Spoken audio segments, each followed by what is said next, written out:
Assalamualaikum dan salam sejahtera. Kami dari Kumpulan 4 akan membentangkan tugasan yang bertajuk Majlis Keselamatan Negara MKN bagi subjek GMGA 103 Asas Pentadbiran Awam. Pertama, saya akan memperkenalkan diri saya dan ahli-ahli kumpulan. Saya Muhammad Faizal bin Idris, nombor matrik 290983. Yang kedua, Muhammad Syahrizal bin Muhammad Som, nombor matrik 290973. Yang ketiga, Afaz Zuliati Noni binti Muhammad Rosli, nombor matrik 290917. Yang keempat, Muhammad Iqbal bin Azmi, nombor matrik 290650. Dan yang terakhir, Siti Rohayu binti Muhammad Nazir, 291121. Seterusnya, saya akan menyerahkan kepada rakan saya untuk membentangkan bahagian pengenalan. Majlis Keselamatan Negara amnya adalah kesinambungan dari Majlis Gerakan Negara iaitu MAGERAN yang khususnya ditubuhkan di bawah perkara 150 perlembagaan persekutuan apabila yang di-Pertuan Agong mengisytiharkan darurat. Hal ini tercetus apabila insiden pertumpahan darah pada 13 Mei 1969. MKN adalah sebuah agensi peneraja yang menyelaras dasar berkaitan keselamatan sejak penubuhannya pada 1971. Punca kuasa kepada MKN adalah arahan MKN nombor 1 yang bersandarkan kepada Akta Darurat Kuasa-Kuasa Perlu 1979 yang menjelaskan pembentukan dan tanggungjawab Majlis Keselamatan Negara. Pada asasnya, MKN bertanggungjawab menyelaraskan dasar yang berkaitan untuk keselamatan negara dan arah 7 hal-hal keselamatan. Keselamatan dan ketenteraman awam dapat dilaksanakan lebih berkesan di peringkat persekutuan, negeri serta daerah. MKN juga memberi tumpuan kepada isu keselamatan termasuk cyber, jenayah rentas sempadan, wabak penyakit, bencana alam serta krisis ekonomi dan sosial. Penubuhan MKN secara tidak langsung telah menyediakan kapasiti yang efektif bagi pegangan dalam apa jua permasalahan berkaitan keselamatan sehinggalah ke dasar akar umbi. Seterusnya, rakan saya akan membentangkan tentang huraian MKN. Assalamualaikum dan salam sejahtera. Nama saya Muhammad Iqbal bin Azmi, nombor matrik 290650. Saya akan meneruskan pembentangan daripada kawan saya. Pembentangan saya hari ini adalah fungsi Majlis Keselamatan Negara. Ia mempunyai 3 perkara. Yang pertama, mempertahankan kedaulatan dan kepentingan strategik negara. Yang kedua, pengurusan krisis dan bencana. Yang ketiga adalah pengurusan sempadan darat, maritim dan udara. Mempertahankan kedaulatan dan kepentingan strategik negara. Fungsi ini merangkumi aspek pertahanan, keutuhan dan kedaulatan wilayah maritim, angkasa, cyber serta kepentingan strategik negara melalui kawalan serta pemantauan ke atas zon-zon tersebut daripada dicerobohi. Pengurusan krisis dan bencana. Majlis Keselamatan Negara berperanan sebagai focal point dalam pengurusan krisis dan bencana dalam dan luar negara yang merangkumi aspek pencegahan dan peredaan, persediaan tidak balas serta pemulihan dan pembangunan semula. Pengurusan krisis dan bencana melibatkan fungsi koordinasi, kawal sedia serta meningkatkan kesedaran masyarakat dalam pengurangan risiko bencana. Pengurusan sempadan darat, maritim dan udara. Pengurusan sempadan merangkumi kerjasama persempadan antara Malaysia dan negara-negara berjiran untuk meningkatkan persefahaman serta keyakinan melalui program yang dipersetujui bersama oleh kedua-dua pihak. Assalamualaikum dan salam sejahtera. Saya Muhammad Syahrizal bin Muhammad Som, nombor matrik S 290973. Teknologi komunikasi. Isu-isu teknologi komunikasi maklumat yang dapat dikupaskan bersama adalah: pertama, penyebaran bahan pornografi atau pelayaran web negatif dengan kemudahan akses yang dapat diakses melalui carian enjin atau dikenali sebagai search engine seperti Google dan Yahoo.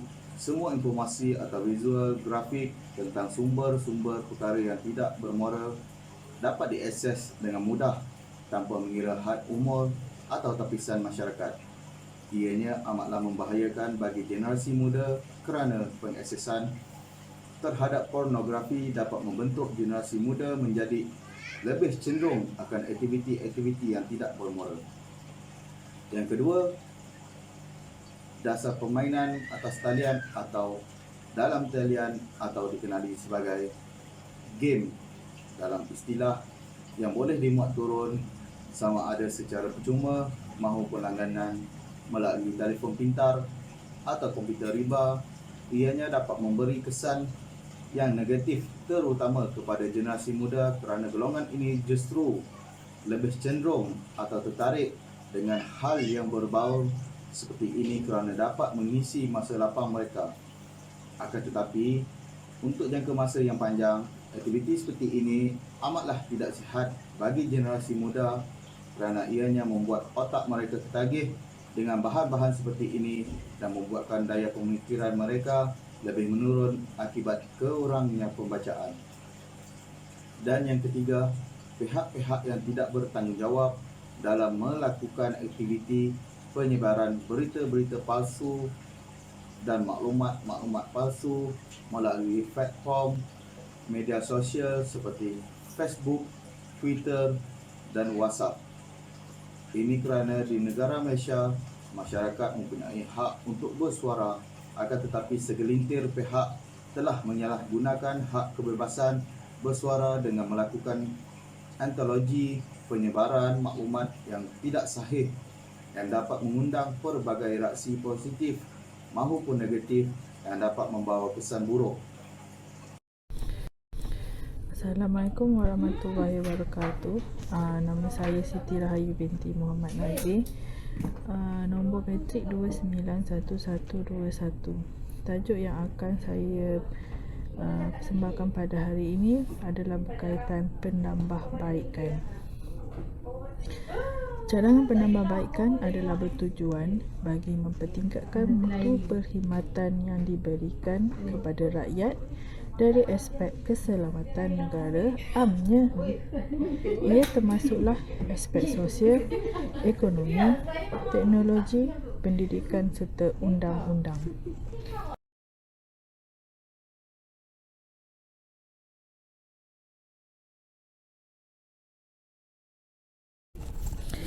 Antara bentuk penambahbaikan yang telah dibuat adalah seperti hak kedaulatan dan kepentingan strategik, peningkatan kolaborasi dan perkongsian sumber, pemekasaan pertahanan nasional, pemantapan kapasiti dan kompetensi organisasi serta penggerak utama komuniti keselamatan negara. Antara bentuk penambahbaikan yang telah dibuat adalah seperti hak kedaulatan dan kepentingan strategik, peningkatan kolaborasi dan perkongsian sumber, pemantapan kapasiti dan kompetensi organisasi diwujudkan bagi menilai pelaksanaan program yang dirangka untuk misi dan visi MKN. Ia bagi mengenal pasti kewujudan keupayaan pemikir, kemahiran berkomunikasi dan kemahiran tindakan. Pemantapan kapasiti, peningkatan kolaborasi dan perkongsian sumber bagi memberi informasi yang betul kepada rakyat, maka MKN perlu mewujudkan penyaluran yang betul agar rakyat mampu menilai dan membuat keputusan. Antaranya adalah daripada rencana, blog atau laman web.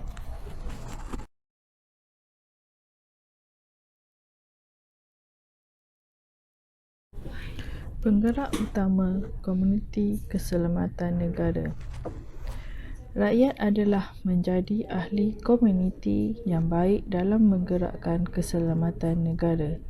Oleh yang demikian, sewajarnya MKN menggalakkan program berunsurkan komprehensif bagi menggalakkan rakyat mengetahui dengan lebih jelas tentang kewujudan Majlis Keselamatan Negara. Penggerak utama komuniti keselamatan negara. Rakyat adalah pemerkasaan pertahanan nasional. Ianya diwujudkan terbahagi kepada dua, iaitu sekuriti antarabangsa dan yang kedua adalah sekuriti ketenteraan. Kepentingannya membolehkan polisi keselamatan, kestabilan dan kemakmuran negara serantau dan antarabangsa. Pemerkasaan pertahanan nasional. Ianya diwujudkan hak kedaulatan dan kepentingan strategik negara. Rakyat adalah menjadi ahli komuniti yang baik dalam menggerakkan keselamatan negara.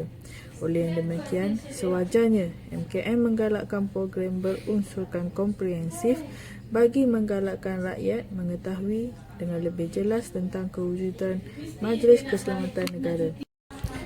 Hak kedaulatan dan kepentingan strategik negara. Rakyat adalah menjadi ahli komuniti yang baik dalam menggerakkan keselamatan negara. Oleh yang demikian, sewajarnya MKN menggalakkan program berunsurkan komprehensif bagi menggalakkan rakyat mengetahui dengan lebih jelas tentang kewujudan Majlis Keselamatan Negara. Secara kesimpulannya adalah penambahbaikan perlu agar perkhidmatan yang diberikan oleh MKN dapat memberi kepuasan dan impak yang positif ke arah menyelaras dasar yang telah dibuat untuk memastikan fungsinya berkesan. Sekian, terima kasih. Secara kesimpulannya adalah penambahbaikan perlu agar perkhidmatan yang diberikan oleh MKN dapat memberi kepuasan dan impak yang positif ke arah menyelaras dasar yang telah dibuat untuk memastikan fungsinya berkesan. Sekian, terima kasih.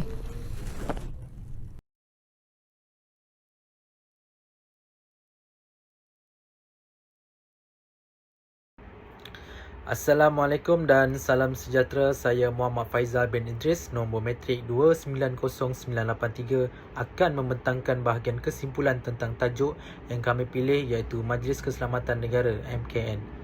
MKN ini merupakan satu organisasi yang ditubuhkan di Malaysia dalam menjaga keselamatan negara terutamanya.